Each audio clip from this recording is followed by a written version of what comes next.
Oof, first, we do the testing. The testing, like that's the number one thing you do. Test always, always.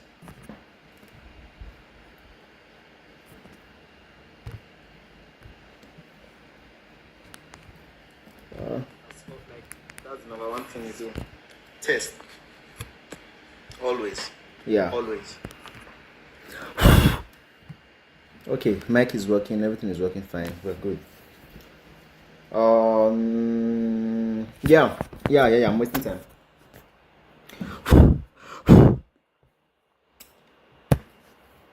Let's go. Today we are seeing the luckiest people. Yeah, whatever. Let's just dive into it. Let's go.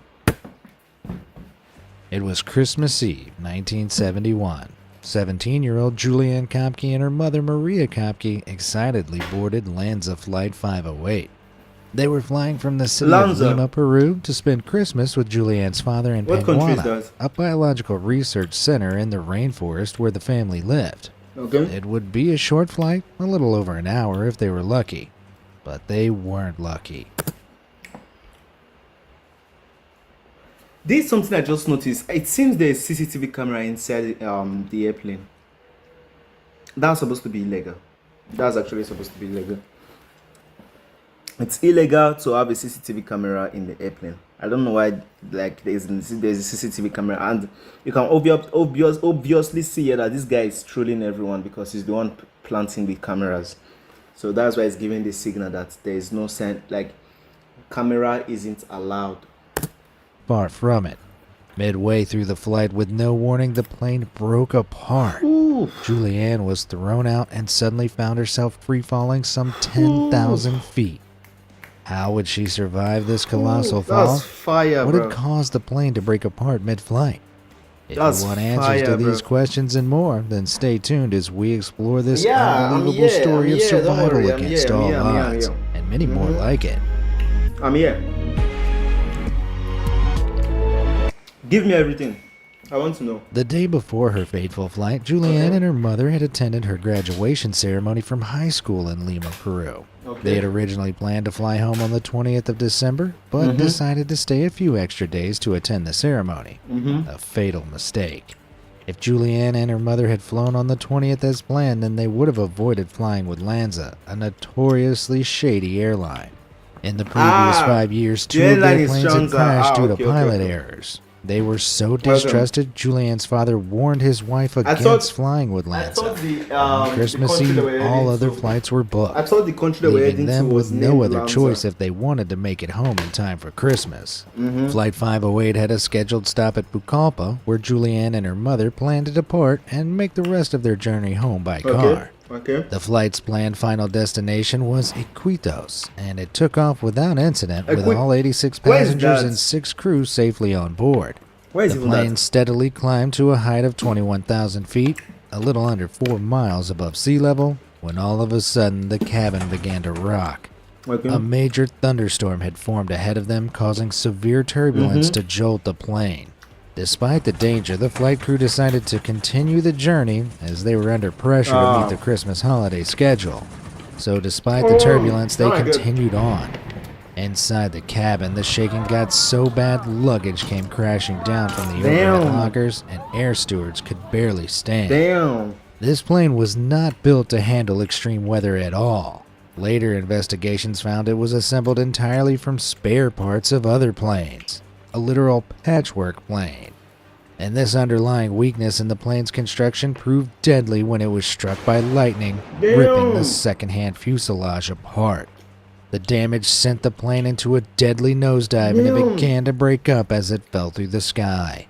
Julianne, strapped in her seat, looked out her window and actually saw the bright flash of the lightning by the plane's engine. She felt the horrifying lurch of the plane suddenly entering a nosedive. The plane fell for what felt like an eternity, but as the fuselage tore itself apart, she was suddenly ripped out of the plane.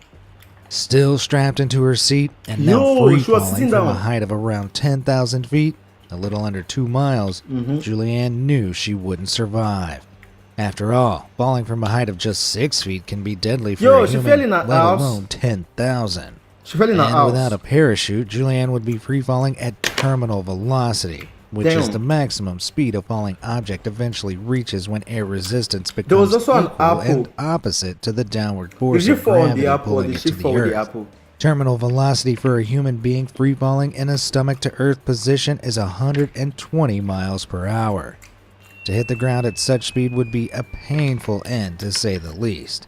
Damn. Julianne was How many doomed. days did it take her to fall down? That was the last thought that passed through her head before she lost consciousness and descended towards the rainforest canopy. And then Julianne woke up. She was on the ground beneath the canopy, still strapped in her seat. She'd survived the unthinkable. Wow. She did have a broken collarbone, a deep gash on her arm, cuts to her legs, and a concussion. Wow. But she was still somehow in one piece. How did she do it? Well, Julianne was strapped into the middle seat of a row of 3, which was ripped out as a unit. The 2 empty seats on either side of her acted like a makeshift parachute by increasing the air resistance and slowing her fall. So she was flying. Additionally, Julianne actually fell through the thunderstorm that destroyed the plane. The updraft effect of the storm, where a current of warm rising air is drawn up into the storm clouds, slowed her descent. Though, most importantly, Julianne's fall was broken up. Instead of crashing straight into the ground, she was caught in the rainforest canopy. With trees towering between 20 to 130 feet tall, the chairs had caught on and snapped off layers of tree branches as they fell, crucially slowing Julianne's descent before she hit the ground. Whoa! However, she wasn't out of the woods, or in this case, rainforest yet. She was all alone. She was Damn. injured, she had no idea where she was, and she Damn. lost her glasses in the fall. Being short-sighted, searching her surroundings for other survivors was going to be incredibly difficult. Wow, she's blind. Although she wasn't completely alone. The Peruvian rainforest is home to plenty of... But this is a problem about these new generations, right? If you ain't stupid, why were they recording her? Why were they videoing her? Go out and help her, rescue her. Why were they making a video of her? Oh my god, bro. creatures such as jaguars, carnivorous masters of stealth which can sprint up to 50 miles per hour and jump up to 10 feet high, and poison dart frogs, which are difficult to spot, though some of them are so poisonous that a single touch can transfer enough poison to kill 10 men. Damn. How was Julianne possibly going to survive without accidentally stepping on a poison frog or becoming a jaguar's lunch? Damn. Well, unlike you or me, who would be dead meat in seconds, Julianne had one serious advantage. She'd been raised in the rainforest thanks to her upbringing in the Panguana Research Station. And grew up during in the her time forest, there, that she'd was why. learned some survival skills. So having lost one shoe in the crash, she used her remaining shoe to test the ground ahead of her, knowing some snake species camouflage themselves as dry leaves. Luckily, she managed to avoid running into any snakes or other rainforest That's why they beasts recorded and that they didn't eventually like found a help her small because they knew creek. she was a professional. She hopped in and continued walking, since walking in the water avoided stepping on anything sinister on the forest floor. And one good rule for self-rescue when lost in the wilderness is to follow water downhill, as a water source often leads to a human settlement. Julianne trekked through the stream for 3 days. Wow. On the 4th day, she stumbled across something. It was debris from the broken-up plane. Wow. She searched through the wreckage, discovering a bag of sweets that became her first meal in days. But she didn't manage to locate any other survivors, so she kept following the stream. The days in the jungle were hot and Even if she clammy, located but any at night it survivor, was cold, and all she was wearing was a short what? sleeveless mini dress. Nevertheless, she did her best to keep herself warm What would and she pushed have through done? night after night. By the 10th day of her journey, the sweets were long gone. She was weak from starvation, and the wound on her arm had festered, with maggots finding their way in. Oh, bro. It was at this point she did. discovered the stream became part of a larger river, and that's when she saw something that gave her hope. What An fish? empty boat. Okay. At first she thought she was hallucinating, because she had yet to meet another human so deep in the wilderness. But then when she touched the boat, she confirmed it was real, which Okay. meant other people were nearby. Julianne looked around and discovered a small path leading further into the jungle. She followed it to a small hut with Wow. a palm leaf roof. Inside, she found a liter of gasoline. Wow. Might not sound all Now that imagine useful, everyone at home but already she like, remembered her father had once poured kerosene on a infected wound to remove maggots. damn. And so she poured it on her own maggot-infested arm. It was agony. The maggots desperately tried to escape by burrowing further into her arm, but Julianne successfully removed 30 of them. Now, usually I'd advocate against pouring gasoline onto an open wound. It's incredibly dangerous as prolonged exposure of gasoline to the skin can cause chemical burns. Damn. But Julianne had no other option, and this rudimentary first aid more than likely helped save her life from infection. Even so, if you ever find maggots wriggling in a wound, your first stop should be the hospital, Damn. not the gas station. Julianne spent the night in the hut, and the next day she heard voices. The fishermen that used the hut had returned. At first, they were stunned to find this strange girl, but after hearing her story, they gave her proper first aid and transported her to a more inhabited area. Wow. Finally, after 11 days lost in the jungle, Wow. Julianne was airlifted to the hospital and reunited with her father. Now, you might be thinking, I bet I could have survived 11 days in the rainforest after falling why out were of they a plane. recording now, No problem. Well, brace yourself, because 14 other passengers were later discovered to have survived the initial crash, including, tragically, Julianne's mother, Maria. Wow. Her injuries were sadly too severe, and she succumbed to them before she could be rescued. Wow. Maria's body was discovered on the 12th of January, 1972, and later put to rest. Wow. Many of the other survivors were also badly injured, but even those that weren't didn't survive the many hidden dangers of the forest. Wow. So they were Still fighting think snakes. you could have survived? Nah, Following nah, her perilous nah, I journey, don't think I would have Julianne been able returned to to do. her parents' native homeland of Germany, where she fully recovered from her injuries. Wow. However, even Julianne's rainforest ordeal didn't dampen her enthusiasm for the jungle. She went on to receive a PhD from the University of Munich and returned to Peru to conduct research in mammalogy, specializing in bats. And in 2000, following the death of her father, she took over as the director of the Panguana Research Center. I was Turns crashing out from that a you can plane rescue affected Julianne from the bats. jungle, What the but you fuck? can't take the jungle away from Julianne. Yeah. Now, Julianne isn't the only person who has gone through an impossibly dangerous situation and lived to tell the tale. There are so many other incredible survival stories out there, but before we get to those, why not hit those like and subscribe buttons Let's down do it. below? Let's do it. All done? Great. Yeah. Now let's meet some more unbelievable survivors who defied the Wow. odds. That's crazy work right there. Brain Scrambler. We've all had to deal with a headache at work. Maybe the photocopier stopped working, or the aircon broke, or Derek from finance just won't get off your back. But none of us have had a headache on the job that was as bad as theoretical physicist Anatoly Bogorsky's. You may think physicists just spend their time looking at whiteboards and arguing over comic books. No, wait, that's the Big Bang Theory. Well, in reality, it turns out that theoretical physics can be a whole lot more dangerous. Anatoly was working as a researcher at the Institute for High Energy Physics in Prodvino, Russia, back in 1978. On the 13th of July, he was checking a malfunctioning piece of equipment inside the Institute's particle accelerator.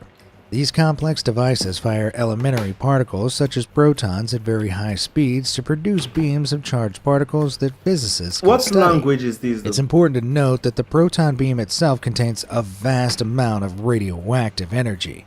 And I'm sure you all know that anything highly radioactive is also deadly. Nuke? Is Now, there a to nuke? examine the faulty piece of equipment in the accelerator, Anatoly had to I think stick it's his a head nuke. into the space where the proton beam passes through the accelerator tube. If you just felt yourself shrink away from the screen, your instincts are on point. Because that day it turned out several safety mechanisms had failed, and the machine accidentally activated. Damn. At something close to the speed of light, a high-energy proton beam fired through Anatoly's skull. It passed through the back of his head, the lower half of his brain, and out through the left side of his nose, just like a radioactive bullet. Now, for perspective, a lethal dose of radiation for a human is 500 to 600 roentgens. Anatoly's head had received a local dose of 200,000 to 300,000 roentgens. Damn. For an even more insane comparison, the worst hit areas from the infamous Chernobyl meltdown only measured in at 20,000 He got roentgens. sniped. Anatoly felt no pain, but he did see a super bright flash. He got And then sniped. he continued working. There were no immediate physical effects from the incident, and so he thought nothing of it. But he was eventually given away when the left side of his face became so swollen, people struggled to recognize him. He was immediately transported to a clinic in Moscow for doctors to observe his deterioration. It was predicted that given the gigantic dose of radiation he'd been hit with, it was game over for Anatoly. Over the next few days, the skin on the back of his head and the left side of his face peeled away to reveal the path the proton beam had taken. Damn. He was monitored closely for further signs of deterioration, but he survived. It seems that because the radiation was focused on a small single path through his body, instead of being bathed in it like most radioactive fallout victims are, the damage was localized, and thanks to that he survived. Though he didn't escape totally unscathed, the nerves on the left side of his head were completely destroyed, paralyzing that side of his face. He also lost hearing in his left ear, replaced by tinnitus, which is a sort of constant ringing sound. Wow. Yet despite having a supercharged radioactive beam literally shot through his brain, his intellectual ability was unchanged, and he even went on to complete his PhD. He got sniped. For the first dozen years after the accident, it didn't appear as if he'd suffered any major brain damage other than an occasional mini seizure. These occasionally caused him to blank out of consciousness for several seconds, often leaving him just staring into space. The same way my friends do whenever I tell one of my terrible jokes. Though in later years Anatoly's condition worsened and he has since had 6 larger seizures. Wow. The kind of full-body seizure you're likely to have seen in any hospital drama. But even more strangely, the left side of Anatoly's face hasn't aged a day since the accident. Damn. When Anatoly frowns, only one half of his forehead wrinkles. You see, wrinkles are caused by the repetitive movement of the facial muscles beneath the skin. When the muscles are frozen, they don't stretch the skin and thus prevent the more noticeable signs of aging, such as smile or frown lines. Okay. With half of his youthful looks, Anatoly continued to work at the Institute for High Energy Physics and even held the post of coordinator of physics experiments. No doubt making sure a similar accident never occurred again. Despite his extraordinary survival, Anatoly was forbidden from discussing the accident publicly for over a decade.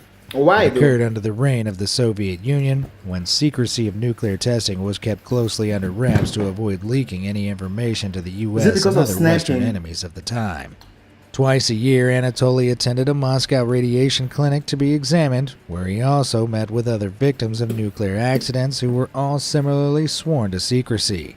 It was only after the Soviet Union fell in 1991 that Anatoly was freed from his long-held silence. And it's also why I'm able to tell you this incredible story today. I never thought of Anatoly is that. now widely known as someone who has literally redefined the physical limits of human beings and our capacity for survival. He is one super tough physicist, but I bet after that workplace accident, he started wearing a lead-lined hard hat. Call the ambulance. What's on your bucket list? Maybe swim with dolphins or travel to every continent? A popular idea on let's see. many people's bucket list is to go skydiving. Yeah, me too. Given all the crazy stories I've talked about Me on this too, me channel, too, me you'll too. never find me jumping out of a perfectly good plane willingly. But none of those stories compare to what happened to the incredibly lucky Joan Leslie Murray. Back in 1999, Joan had recently started her foray into skydiving. On one dive, she decided to try out some new gear when the worst thing that can happen when you're skydiving happened. Her main parachute failed to deploy. From 14,500 feet she plummeted, and it wasn't until she was less than 700 feet from the ground that she managed to open her emergency chute. Damn. When she did, she quickly swung out of control and slammed into the ground at a Damn. bone-crunching 80 miles per hour. Damn. Most of the bones in her right side were crushed, her fillings flew out on impact, and like it couldn't get any worse, she ended up crashing onto a fire ant mound. Man, how unlucky can one lady get? But this ant-filled landing was actually where her luck changed. The fire ants, angered by their mound's new skylight, swarmed Joan, stinging her over 200 times. Damn. Each of their stings secreted a venom that contains the chemical piperidine. This causes a burning sensation and blisters the skin.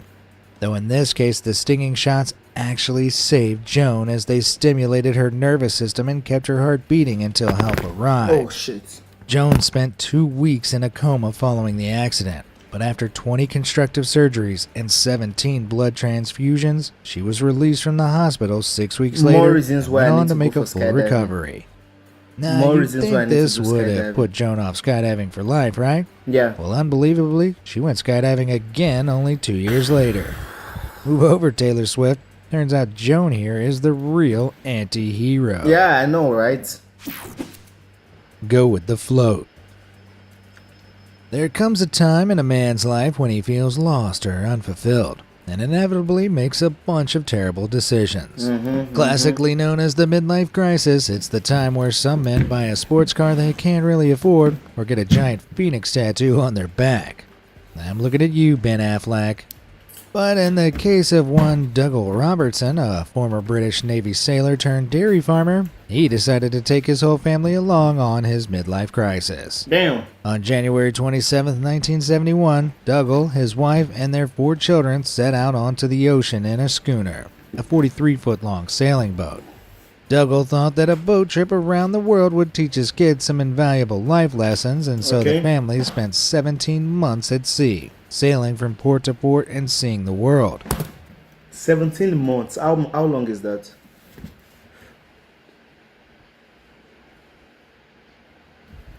Four years.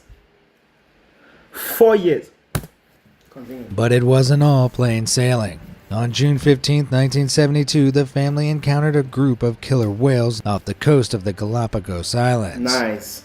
Orcas in the wild aren't typically known to attack humans, but perhaps this pod disagreed with Dougal's parenting ideas, or more likely they mistook the boat for whale-like prey and attacked. Yeah, They bashed the ship and splintered it into pieces. With the schooner rapidly taking on water, the Robertson family were forced to abandon it for a lifeboat and a small dinghy, scrambling to collect as much food as they could.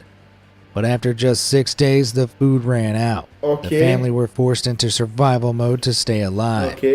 They caught rainwater in containers to drink, but when they ran out of fresh water, they turned to even more drastic measures, drinking turtle blood. While it is possible to stave off dehydration with blood, drinking it can result in hemochromatosis, where the body absorbs too much iron, which eventually damages your internal organs. Still, it's preferable to drinking seawater, the salt content of which dangerously dehydrates you.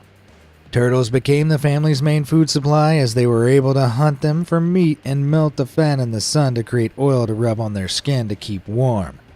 For a staggering 38 days, the Robertson family were lost at sea. Damn! They managed to survive long enough to eventually be discovered by a Japanese fishing trawler on July 23rd. The family was rescued, and they returned to land. Though it was definitely an adventure none of them forgot.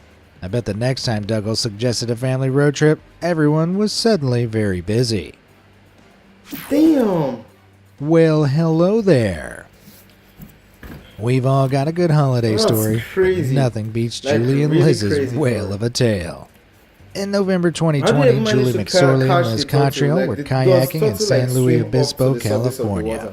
The ocean just off the shore was packed that day with both tourists and marine creatures alike because humpback whales were feeding on the fish in the bay. For whale watching, it's recommended that you keep at least 300 feet away, roughly the length of a football field. However, Julie and Liz had misjudged the distance. Yeah, of course. As a result, a tightly packed swarm of fish, known as a bait ball, swam extremely close to their kayaks. Julie and Liz should have taken this as a warning to get out of the way, but it was too late. No. It took a few moments, but suddenly they realized they were trapped inside a humpback whale's mouth. Were they about to be swallowed whole? An adult humpback whale can grow to a length of 56 feet and weigh up to 44 tons. At that long, it'd reach end to end of a standard bowling lane, and it's over 20 times the weight of an average car. In a gigantic beast this size, there'd be plenty of room in its stomach for Julie and Liz. However, contrary to its enormous size, these whales have tiny throats. A humpback's throat is roughly the size of a human fist and can only stretch 15 inches in diameter to accommodate a larger meal. You see, a humpback is a baleen whale, which means instead of having teeth, they have bristle-like baleen that acts like a sieve at the front of their mouths. The humpback feeds by scooping up a huge volume of water and fish at once, then pushes the water back out through their baleen filter and swallows the fish whole.